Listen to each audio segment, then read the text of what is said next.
So the question is this: how do most agents find the secrets to succeed in today's competitive real estate market, especially when the top agents are keeping those secrets to themselves? That's the question, and this podcast will give you the answer.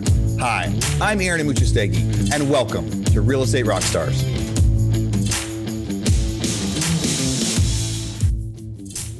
Hey, Real Estate Rockstars. This is Aaron Amuchastegui, and I'm interrupting myself to bring you this commercial break from one of our sponsors. There's somebody I've been looking at for a long time, and when they reached out to me, I said, yes, we have to be able to do this deal. So that sponsor is Follow Up Boss. There's a lot of superstars out there that use Follow Up Boss. What's your favorite CRM?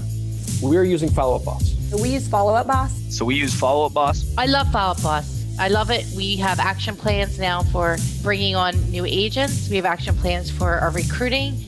We call them action plans in Follow Up Boss, which will trigger tasks for the agents to do as far as calling. Follow Up Boss I like more for the integrations with everything, MailChimp, Call Action, all those different products. I will say we used Sync and we switched from Sync to Follow Up Boss. Honestly, the greatest CRM I've ever used. I've used Brivity, Sync. I've looked at Boomtown, like Real Geeks, just a bunch of different ones. But me personally, I fell in love with FUB about 7 months ago when I first started using it. I've used Boomtown. I've used LineDesk. I've used Conversion. And I think Follow Up Boss gives you the most integrations that are simple, and it gives you the best ability to go and integrate large things into one single solitary platform.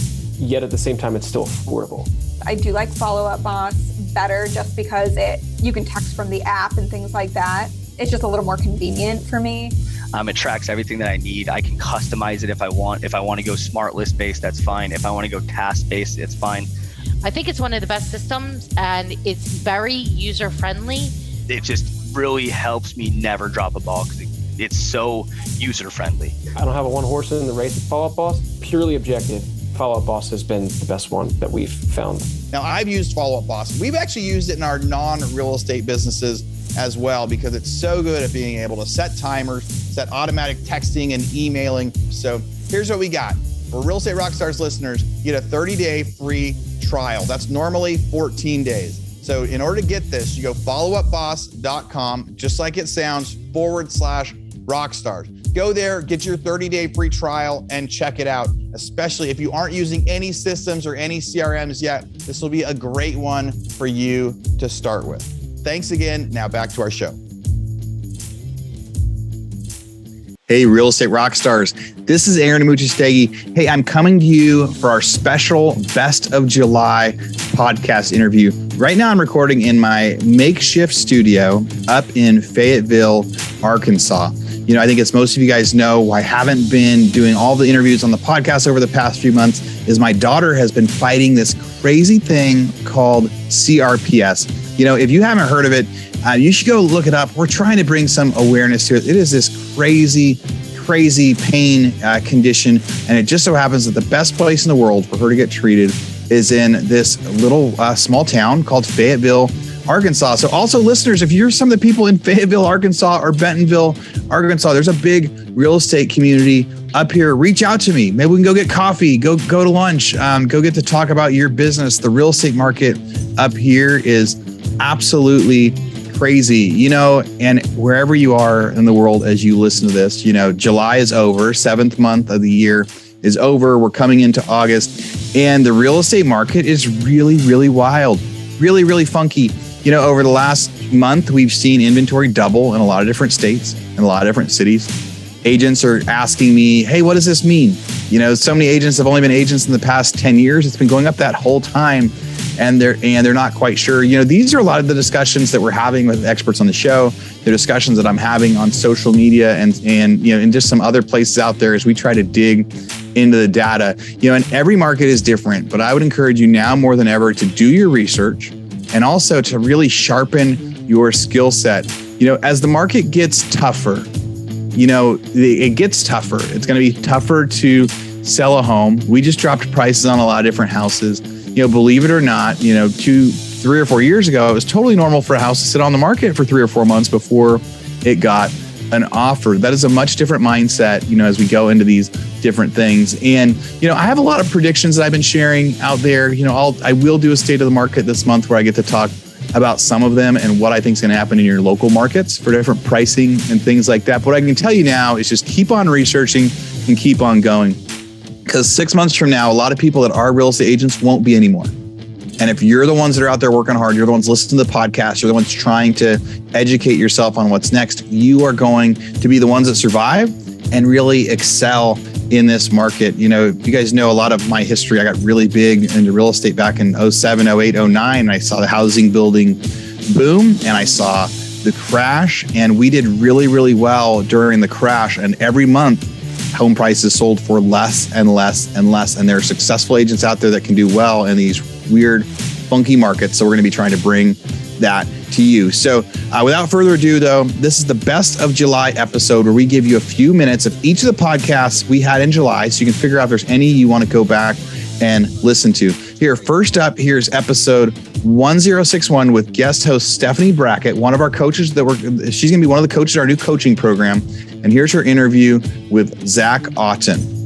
I think sometimes we forget that the best client is our current client or the people that already know and trust us, as opposed to always trying to search for that next person down the line to get the next transaction. So although all that to be said, it's not to downplay any of the other things that agents do to get business. It's just for me, is I've just found that being present and being great at customer service for the clients you currently have will generate you business down the line, tenfold of probably what you'll get by always trying to find the online leads or paying for all that marketing and those type of things that maybe your ROI isn't as good as just being present for your current clients.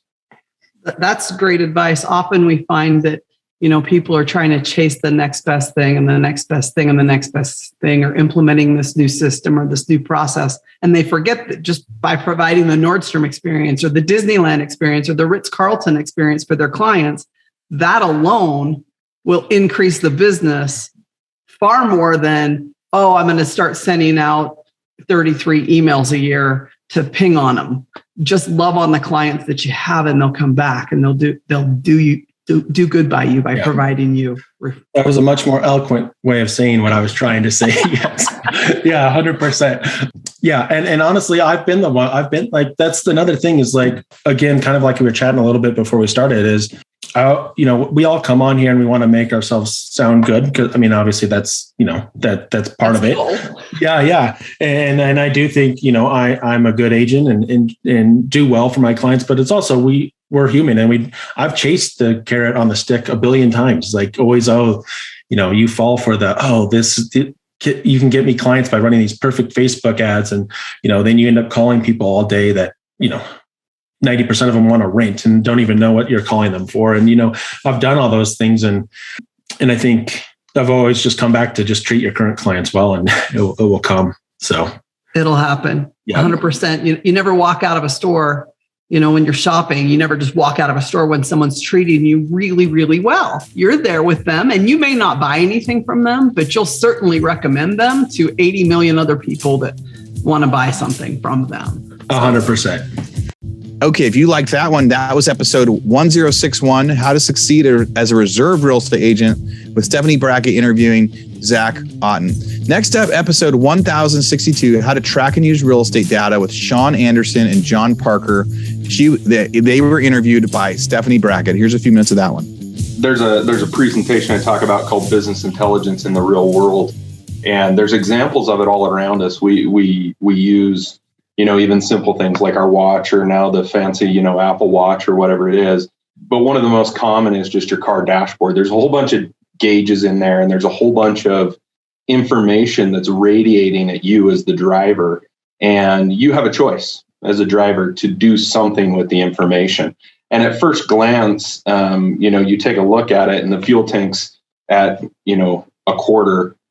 The first question I always ask when I give the presentation is like, do I have enough fuel? And everybody looks around and goes, well, it depends on where you want to go. And that's kind of the point, is data will radiate information back to you. It will display it to you, but you have to combine that with what are your goals and what are your targets and what are you trying to achieve? And then you use that data to make those decisions. If I'm about to hit the freeway, I might want to fill up with fuel before I head to Salt Lake. Or if I'm just going to Rigby, I can do that trip 20 times with a quarter tank of gas. And so that's a good example. And then as cars have gotten more advanced, especially nowadays, most cars have some form of digital, dashboard and information center and things like that. The cars get better, the data gets better. It starts to tell you things. I have a favorite YouTube video that shows a mom getting in the car, and the service engine light comes on, and she's got kids screaming around her, and she reaches down and puts a monkey sticker over top of the service light, and that's like her action for the warning that the car's trying to give her. And it's really good information because the system is trying to warn you. The system is trying to tell you, and that's the type of data systems you should build in your business. Is you should build data systems that radiate appropriate information back so that you can make the appropriate decisions on where you're going. One of the metrics that Market Watch, which is another product that we have, I'll make a plug for that, but it actually tells you every year over the past 10 years, what's the average number of transactions available in the market per agent. And so that was like 2 around 07, because from 03 to 07, the market was amazing, which attracts agents to, what's a good metaphor without swearing? Like flies to bees to honey. Let's try bees to honey. That's the one. It attracts agents like bees to honey. So the agent count expands much higher than the transaction count. And pretty soon the average number of transactions available per agent. And of course we don't work with average on this team, and we're not average. So we don't look at that number, but it still just gives you a general summary. And then as the market started straining agents heavily, that got up to 7 or 8 on average per agent in probably 12 or 13, which Gary Keller always talks about. That's the best time to get rich in real estate, is just on the heels of a crash, because it takes a couple of years for the bees to start to flock towards the honey. And so when the transactions shoot up, but the agents aren't there yet, that's when you make a lot of money. Well, my point is back then there were 400 agents in this county. Right now there are 1,300. And the sales haven't changed proportionally. So it is, if you don't look at that, and I love this conversation, because if you're ownership minded, which that's another core value of ours, then you don't make excuses. Like, you have to own everything, but that doesn't mean you can't look at facts. Like, it's a fact that there are 3 times as many agents as there were. What an excuse is when you share a fact as a justification for a result, rather than share a fact as an attempt to understand what needs to be done to fix it. All right, if you want to hear more from those guys about how to track and use real estate data with Sean Anderson, John Parker, go listen to the rest of episode 1062. Next up, episode 1063, how one brokerage doubled its volume 3 years in a row. We're interviewing Ryan Rodenbeck. We're telling our agents, it's time for us to work now as a seller's agent. We've had it very easy as listing agents. Put it on the market, it sells. Put it on the market, it sells. Right. You have to be very not aggressive. You just have to be very thoughtful with your price point. Okay. You can't just go off of the comp from 2 months ago when things were, interest rates were 4.5%. Right.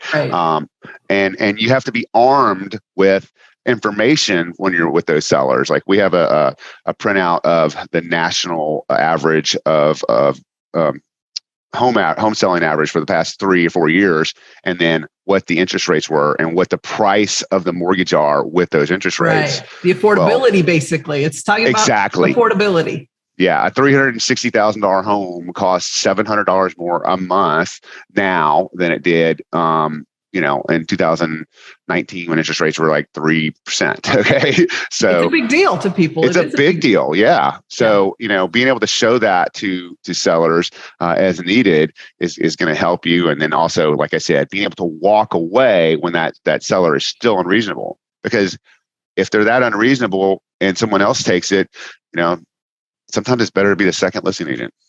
Exactly. All right. So what advice would you give to agents that would help them survive any sort of a market and actually thrive in the market? What's your advice to agents to thrive regardless of what the market's doing? Because you can make money, right? We know you can make money in any real estate market. There's money to be made. Yeah. I think really being informed, like, really, really informed about what the market's doing, so that you can have talking points. The other thing that we try to teach our agents is be a resource for your clients and your potential clients. We put agents through a YouTube curriculum, a Reels curriculum, and we try to teach them to not put the stuff that we're telling them to put on social media is stuff that's educational. So if you're educated, okay, and then you're constantly educating any potential audience that you have, I think that's going to help you survive the ebbs and flows of real estate, right? Make sure you have a monthly newsletter that goes out. Make sure that you're educating people in that newsletter. We suggest people put in a video of like we do a monthly newsletter for the agents where it has like the snapshots, but like we say, put in a video. It's like, here's what I'm seeing. You want to be the source of everything real estate news to your clients. So the more time you can put in, the more time people will appreciate you, and will think about you. You don't want them to think about someone else when it's time to buy or sell. So if you're constantly living the life of being an educator in an influencer fashion, then without the ego, without like, oh, how many homes did I sold, but like, here's what we're seeing. I think, education attracts people to you. So be that resource. I love that. Be an educator in an influencer fashion. Yeah.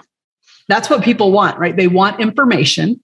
Mm-hmm. Everybody wants to know what's happening in the real estate industry. That topic has never been boring to anybody ever. They always want to know, is it a good time to buy? Is it a good time to sell? What are interest rates doing?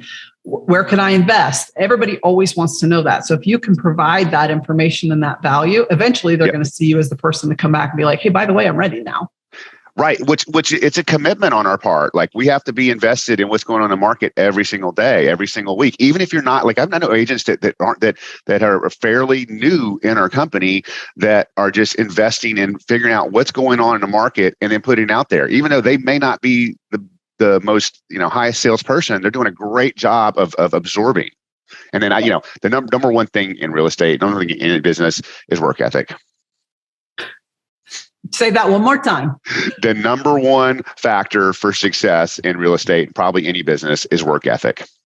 You have to show up every day. Yep. You got to treat it like a business. It's not, when on the team that I was on for many, many years, when we were interviewing, I didn't want people that said, well, I got my real estate license so I could enjoy my free time. Yeah. If you work hard enough, yes, that is the end result. But there's a lot of hard work that goes into it. Yeah, it's not free time. It's more flexible than free. Yes. There's no free time. Like, your phone's ringing 24/7. Right. So I get it. That is 100% true. You have to have the work ethic. You have to be willing to put in the work and grit. They have to have grit. Like, you're going to get told no a lot. Yep. Absolutely. All right. And if you liked that one and you want to go hear the rest of that, go back and listen to the rest of episode 1063, How One Brokerage Doubled Its Volume in 3 years in a Row.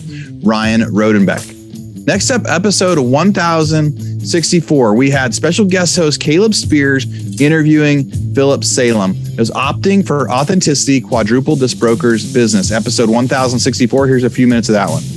When people see somebody like me who is an out queer person, they're like, I could be that and be myself and not adhere to these normatives that people tell me how real estate agents should act and should look. So I really just started believing in myself and becoming who I truly am, and not listening to all the noise and the BS that we hear, not only from agents, but from also clients. Because a lot of clients, or potential clients will look at me and be like, I don't want to work with him. He's weird looking, or he's queer. Like, why is he wearing these long, big hoop earrings? Again, an example. But I'm not going to change, because even if somebody has a $10 million budget, I will not work with them if they don't appreciate my true authentic self. I've lost clients over it. I have lost clients who might look at me or see me and be like, I can't take him seriously because he's wearing shorts. It's just so funny. I would rather show up chic and sexy to a listing than sweaty and gross. You know what I mean? Especially in the 100-degree weather in New York, it could be 100 degrees. I am not going to show up in pants and a suit and tie. I'm going to be showing up as me. And that is the same Philip that you'll meet at dinner, the same Philip that you'll meet at a party, the same Philip that you will meet in a $10 million listing. During that transition of like just stepping into your own, did that catapult your business, or did you see it grow, or did you see any pushback and you had to overcome it? I mean, I'm just curious on how that affected your sales.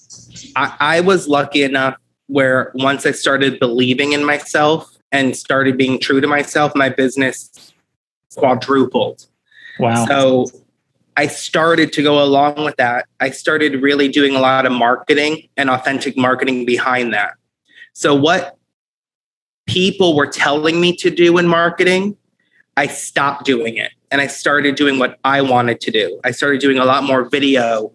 I started doing ads all down Chelsea, me in a hot pink latex ensemble with pink hair. And the hashtag was not your basic broker. I was doing mailers to people in that same outfit and sending that hashtag not your basic broker, scan this QR code and it'll take them to a video of me introducing myself and not just selling myself, but basically telling them, I'm Philip Salem. I love dogs. I'm a huge animal advocate. I also love Mariah Carey, and I would also love to sell your apartment, because real estate is all about a relationship. People want to know who you are. If I was like, hey, I'm Philip and I love numbers and I love learning about, I don't know, sports, that's not me. You know what I mean? And I guess people might say, well, you need to know about this stuff to be successful with this type of client. Not me. I will be myself and I will market myself with more innovative and more fashionable marketing to get clients who get me and I get them, Yep. I've seen so much marketing that I've done that have been a bit more authentic than what people have told me to do in the past. And it's funny because I think we determine success differently. Maybe in 2023, I might not do 45 million. I might do 10 or 20, and that's okay. As long as I determine success by being who I am and, continuing to do the best that I can, that's what matters in the end, but hopefully I continue this trajectory upwards, but if not, it's okay. And all we do in the end is we do our best. All right, if you like that one and you want to go hear the rest of Caleb's interview with Philip, go listen to the rest of episode 1064. Next up, here's a few minutes of episode 1065. This was guest host Caleb Spears interviewing agent Matt Holm in Austin, Texas, where I live. How will Tesla impact the future of Austin real estate, according to Matt Holm? Here's a few minutes of that one. When we came out and met you a few weeks ago in Austin, we were given not a ton of background on you. It was just like, yeah, he's a top Compass guy. He's plugged into Tesla. And we were like, all right, cool. We walk into your office. You've got the Tesla flamethrower. You've got, I know.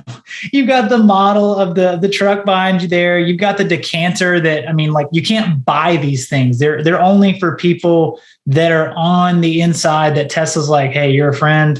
We're going to give you cool stuff. So you're definitely the go-to for a lot of different things in Austin. The Gigafactory that you took us by was insane. I couldn't see the end of the building. Like the things that Tesla is doing in Austin is just mind-boggling right now. Amazing. That thing is almost a mile long, almost a quarter mile wide. It takes a minute to drive by it at 70 miles an hour on the freeway 75. It's 11 million square feet. The footprint's 4 million, but it's 80 feet tall in many places. And the HVAC space is 11 million square feet. He got it built in 18 months. Elon joked that if he was still in California, he'd still be in permitting. And in the meantime, they're pumping out batteries and Model Ys out of that thing already 2 years later. So it's incredible to see. And from what I'm hearing, that's phase one.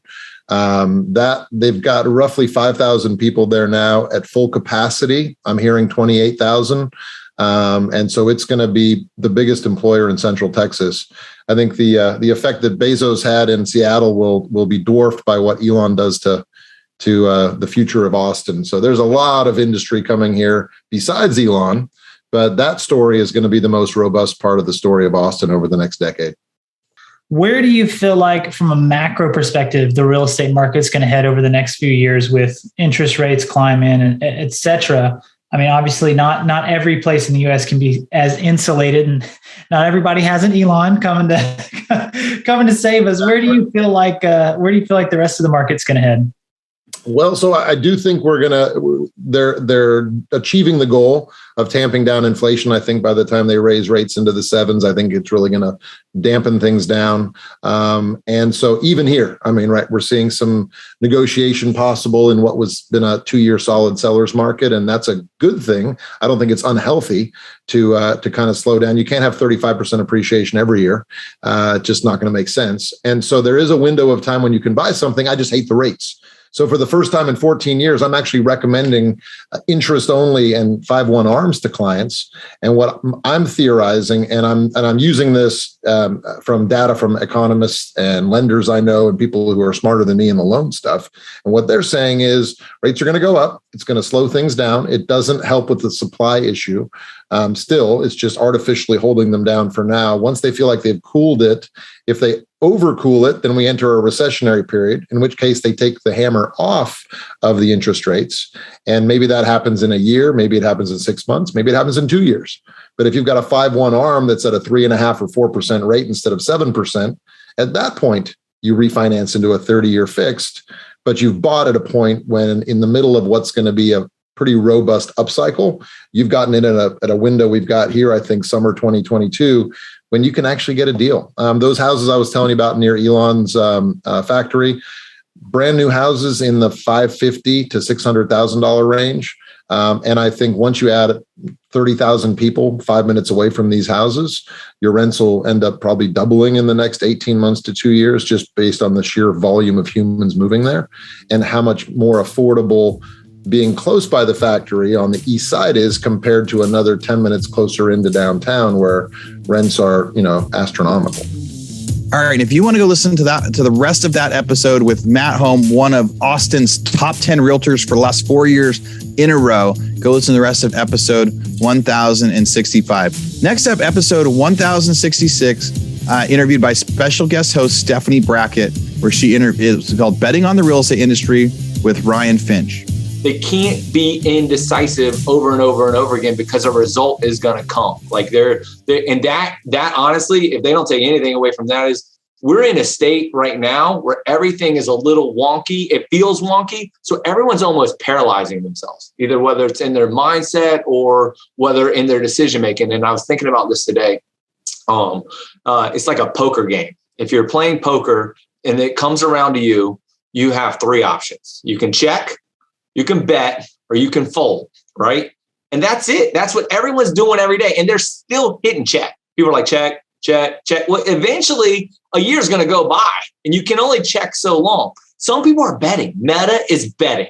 They're betting on this virtual thing and you can see it. There's other companies we don't even know today are betting on something that they see in the future we can't. So if you look back at like The Big Short, right? Everybody kind of knows, we bet on these securities and people think that's what's going to go. So they're going to bet on that again today. And like, no, that's not going to be. So again, you can check, but that guy bet, and now we hear the news about him. He gets to speak into this economy because he bet on that, right? And so I want to be the one that bets. I want to be able to go look at the market, figure it out, and bet. I can't afford to check and just let it all run out and dry out. I'm not willing to do it. And folding's not an option. I mean, we're taking this thing all the way through to the end. And so, that's what we're going to do, but only because you can't win if you fold.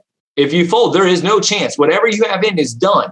And if that becomes in your heart, and I know that we're talking, obviously they're completely different when you're talking about a game and real life. And if folding becomes not an option, then your brain psychologically has to go into solving a problem. There's a line from Moneyball. You ever seen the movie Moneyball? Oh, yeah. Yep. I was just thinking about that when you were. I love it. Yeah. So he says, if your opponent is making a mistake, don't interrupt them. Don't interrupt them. Let them keep going and firing these executives. Let them fire their recruiters. Let them go stop their marketing. And you know what you got to do? You got to bet. You got to bet. And so for me, because we've gone through this, because I've gone and done the research of all these other things that have gone on, I'm all in. I mean, I'm going after it. We're going to double down on marketing. We're going to double down on executives. We're going to go after it over and over. We're going to go down on leadership. We're going to go double down on vision. We're going to double down on training. We're going to go get every lead source that there is. We're going to move to the mortgage and the title stuff coming in. And we're just going after, we're not slowing down. We're hiring and growing and adding, because this industry is going to keep taking off. I mean, if it's set up right in the wrong model, the wrong model is going to keep tankering down, and they're going to have to cut bait to stay profitable, or those business people are going to have to make a decision. Do I keep these people on out of loyalty and hope it goes back, or do I stay in the profit because it's impacting 5 other people that get paid on that profit, right? Or whatever it is. So there will be pressure on boards and different things like that. So I don't know if that was too high level of thought, or if that's kind of what you were thinking. Yeah, no, I mean, money can be made in any market. We know that. Right. 2011, 2012, a lot of people made a lot of money in the crappiest market that there was, because they bought real estate. Yeah, they went and bought real estate. So if you're smart and you have the data and you bet on yourself, you can make money in any market, regardless of what's going on. Okay, and if you like that episode, go listen to the rest of episode 1066, Betting on the Real Estate Industry with Ryan Finch. All right, next up, here's a few minutes of episode 1067. Stephanie Brackett interviewing Jessica Larson, the short-term rental real estate niche with Jessica Larson. Here's a few minutes of that one. So in a lot of long-established leisure communities like mine, there are some social norms. So for example, most bookings in our high season, July and August, have a 7-day minimum. Okay. What I quickly discovered and thought was so bizarre, and that there had to be a way to overcome this, was how many agencies close their houses down. The owners just, September gets here and boop, they're done, and the houses are closed. And it's unbelievable, because there is this opportunity for shoulder rentals, and many offices will dabble. They'll go, okay, let's do a 5-day minimum, or let's do a 3-day minimum. Okay. And last year, 1 out of every 5 stays on Airbnb, according to their CEO, was over 30 days. Oh, wow. And I saw that in my bookings. So my rentals aren't necessarily going every 3 days in the winter, but we might have somebody come stay for the month of October and then the month of November. And so we have pretty consistently achieved 85 to 90% occupancy. We really let the market do its business. And in terms of the biggest thing I've learned in the first year is not to make too many promises, because the market is the market and I am their advocate. We are going to do the best for them. We're going to give them an idea of how frequently we think it will rent with a number of tools, a whole revenue forecast. They have to trust that process. And some of that is dynamic pricing. And so we let the market determine how these houses are going to be filled. But they do fill. If you price them properly, they will fill. Interesting. So this concept that houses were just closing was making me crazy, because it's like money left on the table. You could be making money. You could be making money. Let me rent it, and that's sort of where the conversation started, and it went from there. And it's great for the owners. It's honestly great for the cleaners. What started for us was, how do we keep our staff on all year round? Busy, in a seasonal community. Interesting. That's really awesome. How do you keep yourself organized? As you're doing all of these things, you're running 2 different businesses, basically a cleaning business and a short-term rental business, 2 separate but combined businesses. How do you keep yourself on track? So I am a wicked time blocker. My favorite app is my calendar app. Every day I brain dump all of the things I need to do, and I check them off and I time block them. And that is really pretty much the key to success. Long ago, when I got into real estate, one of the old birds in the office said, never take anything home with you. Clear your desk every day. And he was totally right. I mean, just because little itty bitty things in real estate will eat at you the next day, because it just sort of aggregates and gets stressful. So for me, I like a clean to-do list at the beginning of the day. I like to know exactly where I'm going to do everything and check it off as I go. And don't let anything get away from me. If it's scary to do, I do it first. I love that. Yep. I read a book once that talks about, you have red zones, yellow zones, and green zones. And your green zones are when your mind is like fresh and alive. And that's when you need to do the hard things, because your mind can actually do it. And if you try and do one of the hard things in a red zone, your brain just shuts down. It can't do it. You don't want to be processing, like creating an Excel spreadsheet with a bunch of different calculations at 4:00 in the afternoon when you haven't eaten and you just sat on a 3-hour meeting and you're mush. So time blocking is the key. Totally the key. All right. If you want to go hear the rest of that one, that is episode 1067, Stephanie Brackett interviewing Jessica Larson. And that's a wrap.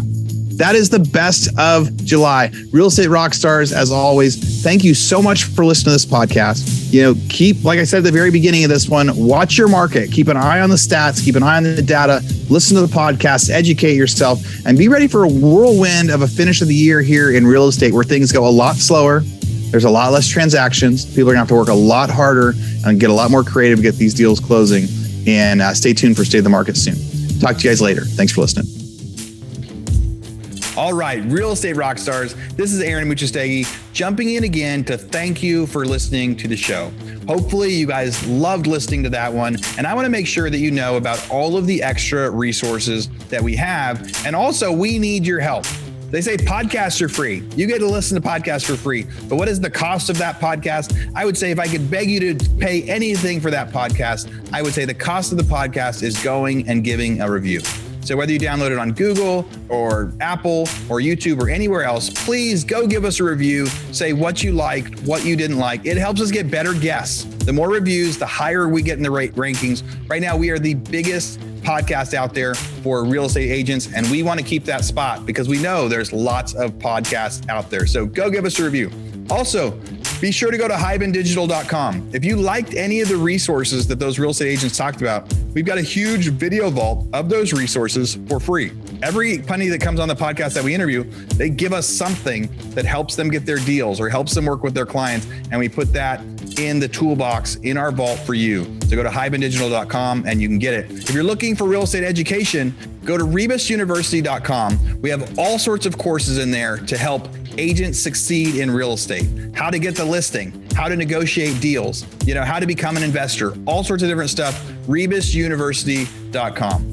And if you want to chat with me, go find me on Instagram. And if you come find me on Instagram, you can send me messages. Tell me what you want to hear. Tell me what you liked, what you didn't like. We try to put a bunch of content out there too. You can find me in 2 different places. It's at rerockstars.com for our Real Estate Rockstars page, or at aaronamuchastegui.com for my personal Instagram page, where I can chat with you about all sorts of different things. Thanks for listening. We'll see you again soon.